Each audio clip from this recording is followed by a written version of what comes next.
নিশি নির্মল আকাশ, মন্দ মন্দ বহিতেছে মলয় বাতাস।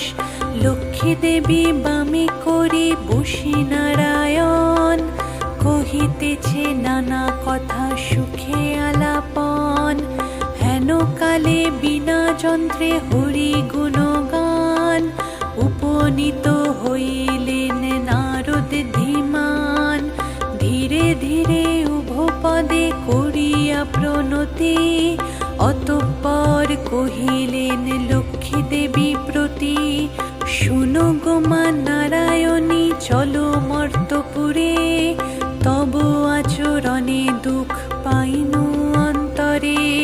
তব কৃপা বঞ্চিত হইয়া নর নারী, ভুঞ্জিছে দুর্গতি কত বর্ণিবারে নারী। শততপ কর্মে রত রহিয়া তাহারা, দুর্ভিক্ষ অকাল মৃত্যু রোগে শোকে সারা। অন্নাভাবে শীর্ণকায় রোগে মৃত প্রায়, আত্মহত্যা কেহ বা করিছে ঠেকে দায়। কেহ কেহ প্রাণাধিক পুত্র কন্যা সবে, বেঁচে খায় হায় হায় অন্নের অভাবে।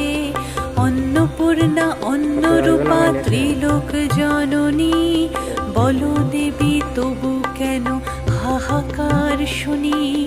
কেন লোকে লক্ষ্মীহীন সম্পদ অভাবে, কেন লোকে লক্ষ্মী ছাড়া কুকর্ম প্রভাবে। শুনিয়া নারদ বাক্য লক্ষ্মী ঠাকুরানী, সঘনে নিঃশ্বাস ত্যাজি কহে মৃদু বাণী।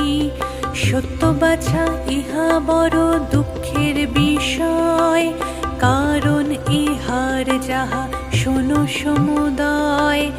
আমি লক্ষ্মী কারো তরে নাহি করি রোষ, মর্তবাসী কষ্ট পায় ভুঞ্জি কর্মদোষ।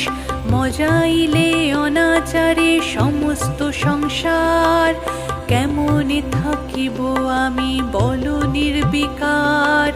কাম ক্রোধ লোভ মোহ মদ অহংকার, আলস্য কলহ মিথ্যা ঘিরেছে সংসার। তাহাতে হইয়া আমি ঘোর জ্বালাতন, হয়েছি চঞ্চলা তাই ওহে বাছা ধন। পরিপূর্ণ হিংসা দেশ তাদের হৃদয়, পরশ্রী হেরিয়া চিত্ত কলুষিতময়। রসনার তৃপ্তি হেতু অখাদ্য ভক্ষণ, ফল তার হেরো ঋষি অকাল মরণ। ঘরে ঘরে চলে আছে এই